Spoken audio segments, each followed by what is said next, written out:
On பண்ணி விட்டுருங்க. சிவா திருச்சிற்றம்பலம்.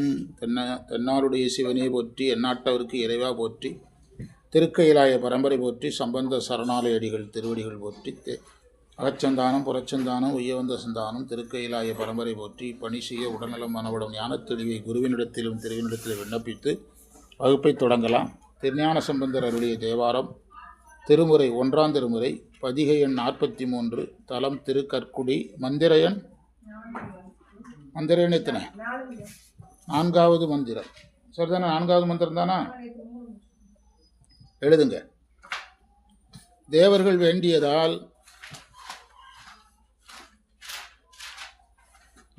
வேண்டியதால் இறைவன் விடத்தை அமுதமாக உண்டான்.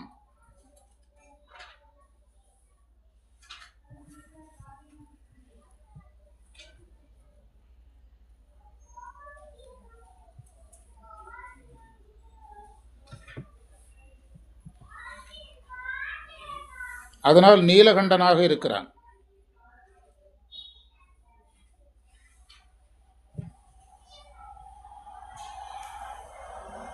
மதம் கொண்ட யானை அருகில், மதங்கண்ட ஆண் யானையின் அருகில் பெண் யானை வருகின்றது.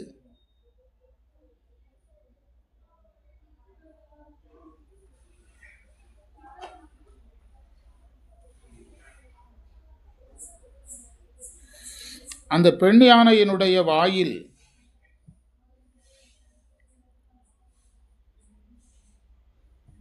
ஆண் யானை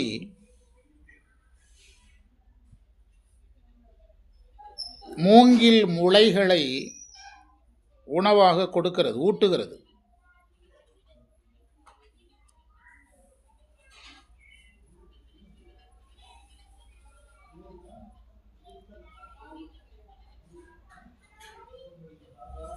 அத்தகைய சிறப்புடையது இந்த திருக்கற்குடி என்ற மாமலை அல்லது திருக்கற்குடி என்ற இந்த தலம். அத்தகைய சிறப்புடையது.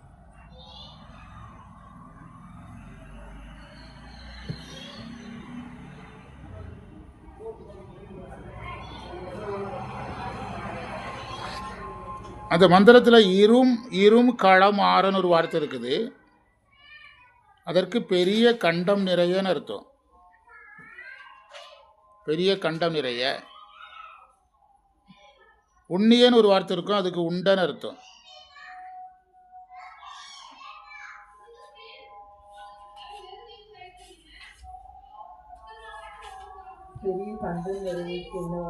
இரும் களம் ஆற. பிறகு அழியார் பிடிவாயில்னு ஒரு வார்த்தை இருக்கும் அந்த மந்திரத்தில். அழியார் பிடிவாயில். அழினா அன்பு, பிடினா பெண் யானை.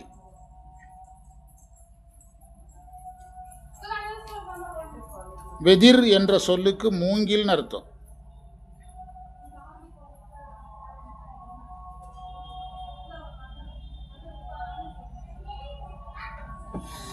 இந்த மூங்கில் முளை அமுதம் போல் இனிக்கக்கூடியதுன்னு உரை கொடுத்திருக்காங்க.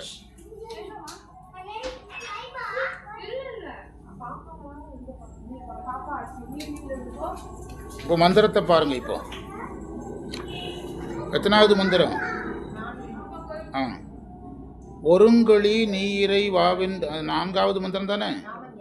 நீ இறைவா என்று உம்பர்கள் ஓலமிட கண்டிருங்கள மாற விடத்தை இன்னமுதுண்ணிய ஈசர் மருங்கலியார் பிடி வாயில் வாழ்வெதிரின் முளைவாரி கருங்கலி யானை உடுக்கும் கற்குடி மாமலை ஆரை.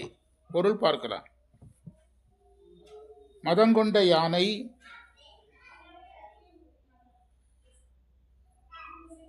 அதனிடத்தில் அன்பு காட்டி வருகின்ற பெண் யானை.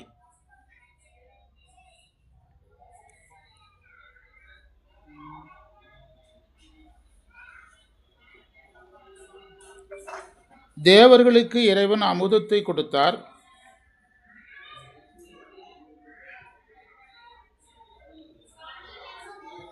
ஆண் யானைக்கு பெண் யானை, ஆண் யானைக்கு அன்பு காட்டி வருகின்ற பெண் யானை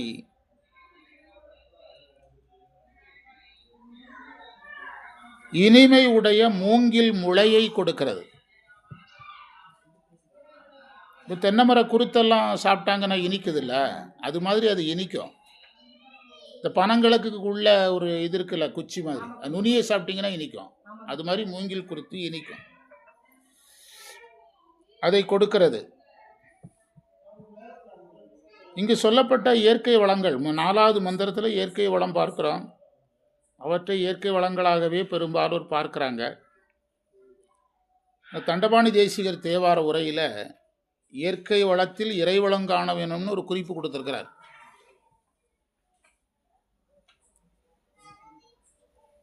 திருமுறை ஆசிரியர்கள் பயன்படுத்துகிற ஒவ்வொரு எழுத்தும் சமய சார்புடையது.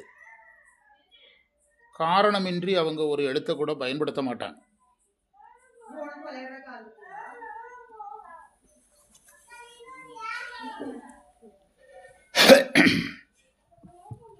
அம்மையப்பரே யானையாக பார்க்கப்பட்ட வரலாறு நமக்கு இருக்குது. இறைவனை ஆண் யானையாகவும் அம்மையை பெண் யானையாகவும் சொல்லி தான் விநாயகர் வரலாறு சொல்கிறாங்க. ஆணையாக பார்க்கப்பட்ட வரலாறு இருக்கிறது. சமீபத்தில் நம்ம திருமுறை கருத்தரங்கத்தில் யானைன்னு ஒரு பதிகமே வந்தது. பதிகம் முழுவதும் யானைன்னு வந்ததுங்க. இவர் பேசினார், யாரு? குமரகுரு பேசினார். பதிகம் முழுவதுமே இறைவனை யானைன்னு வந்தது. பிறகு போற்றி பக்கருடையில் யானை இறைவனுக்கு எதாக சொல்லப்பட்டிருக்கிறது? தசாங்கத்தில் ஒன்றாக சொல்லப்பட்டிருக்கிறது. அதையெல்லாம் சேர்த்திங்கன்னா தான் இதில் யானையாக வருதுங்கிறத கண்டுபிடிக்க முடியும். அதெல்லாம் தெரியாதவனு தான் இதை இயற்கை காட்சின்ட்டு போயிட்டுருக்கிறான். அதெல்லாம் தெரிஞ்சாலும் தெரிஞ்ச மாதிரி காட்டிக்கிடுறது கிடையாது நம்ம ஆட்கள். அம்மையப்பரை யானையாக பார்க்குறோம். விநாயகரை கடவுளையே யாராக பார்க்குறோம்? விநாயகராக பார்க்குறோம். விநாயகர் யானை வடிவா நின்று தான் ஔவையாருக்கு அருள் செய்ததாக சொல்கிறோம். இறைவனுடைய தசாங்கத்தில் ஒன்று யானையாக இருக்குது. இங்கே யானையை அம்மையப்பராகவும் சொல்லலாம், அல்லது ஆன்மாவும் இறைவனும்னு சொல்லலாம். ஆன்மாவும் இறைவனும்னு சொல்லலாம். நமக்கு இறைவன் ஆணாகவும் ஆன்மா எதாகவும் சொல்லப்படும். ஆமாம், நமக்கு சைவத்தில் இறைவனை ஆணாகவும் ஆன்மாவை பெண்ணாகவும் சொல்கிறதுனால அதுவும் நல்லா பொருந்தி வரும்.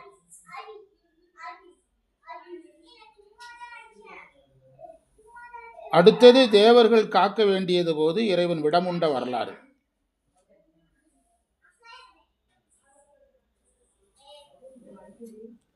அங்கேயும் தேவர்களுக்கு அமுதத்தை கொடுத்துட்டு தான் எதை சாப்பிட்றாரு? விஷத்தை சாப்பிட்றாரு. இங்கே பெண் யானைக்கு ஆண் யானை கொடுத்ததை தவிர ஆண் யானை அதை என்ன செய்யலை? சாப்பிடலை. அதில் கூட ஒரு நயம் இருக்குது. உயிர்களுக்கு போகத்தை கொடுக்கும்போது அதனால் யாருக்கு இன்பம் இல்லை? ஈரோட்டில் அதானே படிச்சிங்க. இறைவன் அதில் அறிகிறான், உயிர்களுக்காக அறிகிறான். ஆமாம், உயிர்களுக்காக அறிகிறான், உயிர்களுக்காக நுகருகிறான்.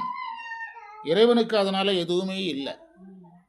அமுதன் தேவர்களுக்கு, விஷம் இறைவனுக்கு. ஆண் யானை அது சாப்பிட்டுட்டு கொடுத்ததுன்னு இல்லையே, கொடுத்ததுன்னு தானே இருக்குது. இதெல்லாம் அழகாக சேர்த்து இந்த திருப்பாட்டை பார்க்கலாம். அந்த ஒரு தேவாரத்தை அந்த அளவில் நிறைய செய்து ஒரு திருவாசகம், நேற்றெடுத்த திருவாசகத்துக்கு பொருள் பார்க்கணும்.